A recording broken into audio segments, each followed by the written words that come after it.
Hello everyone. तो आज हम पहुंचे हैं 10th classification of personal identification जिसका नाम है फिंगरप्रिंट। अब जो ह्यूमंस हैं, आप अपनी स्किन खुद नोटिस करो, आपके पाम पे, हैंड पे और फुट पे अलग स्किन है then the rest of body. ठीक है, इसमें रिजेस हैं, लाइंस है, हर इंडिविजुअल की अलग अलग फिंगरप्रिंट्स हैं सिंस बर्थ।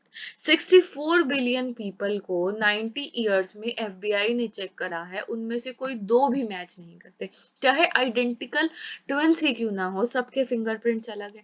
अब इसको आइडेंटिफिकेशन के लिए क्यों यूज किया जाता है? ये यूनिक है, परमानेंट है और इजीली जो है वो क्लासिफिकेशन किया जा सकता है। अब क्या है, पैटर्न क्या क्या हो सकता है? सबसे पहले ये एक आर्क हो सकता है कि एक साइड से शुरू होके दूसरी साइड पे खत्म हो गया, ठीक है, एंड एट अनदर, ये 5% होते हैं। फिर लूप होता है एक हेयर पिन की तरह, जैसे कि ए ऐसे करके जो हमारे पास होते हैं, ठीक है, फिर ऐसे मुड़ गया, इसे हम लूप कहते हैं। एक डायरेक्शन से ओरिजिन हुआ और उसके बाद दूसरी पे खत्म हो गया। अगर वो स्मॉल फिंगर के साइड है तो उसे इल्यूनर कहते हैं, ठीक है। 60 to 65% ये होते हैं। फिर वर्ल हो गया, वर्ल क्या हो गया? स्पाइरल और सर्क्यूलर पैटर्न हो गया, ठीक है, ये 20 to 25% होते हैं। फिर कंपोजिट हो गया, इन तीनों में से किसी भी दो का अगर मिक्सचर है, ये 2 to 3% पाए जाते हैं।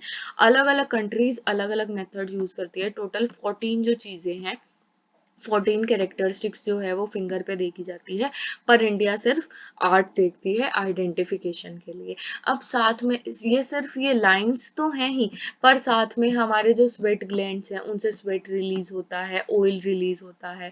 तो इन सब के बेसिस पर जो है हम समझ सकते हैं कि हाँ ये किसका फिंगरप्रिंट था। अगर अब तीन टाइप्स है, या तो विजिबल है फिंगरप्रिंट, हमें क्लियरली दिख रहा है, मान लो ब्लड पे है या मिट्टी लगी हुई है या मिट्टी में है, तो जैसे ही यूवी रे फॉल करेंगी वो विजिबल हो जाएगा। अगर लेटेंट है, हिडन है या 3D या प्लास्टिक है, तो हम फिंगर प्रिंटिंग पाउडर यूज करेंगे और कैमल और मैग्नेटिक ब्रश से उस पाउडर को लगाएंगे और जिससे वो क्या है, वो हाईलाइट हो जाएगा।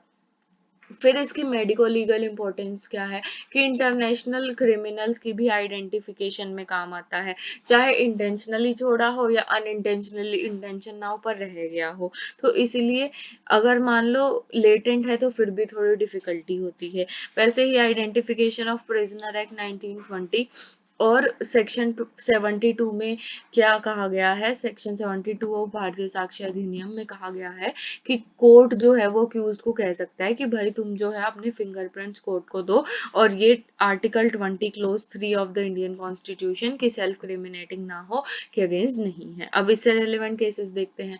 बेगम हजारी वर्सेस एम्परर में कहा कि कोई कंक्लूसिव प्रूफ नहीं है, पर पीपी वर्सेस कंधा स्वामी के केस में थंबप्रिंट को कंक्लूसिव प्रूफ माना गया। फिर अब कंक्लूसिव प्रूफ माना गया।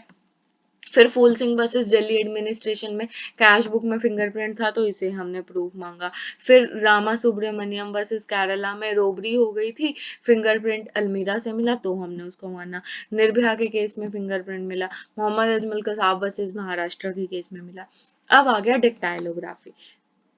डेक्टाइलोग्राफी क्या है? डेक्टाइलोग्राफी यही फिंगरप्रिंट्स की स्टडी है। तो ये थी हमारी आज की वीडियो। अगली वीडियो में हम डिटेल में पढ़ेंगे डेक्टाइलोग्राफी।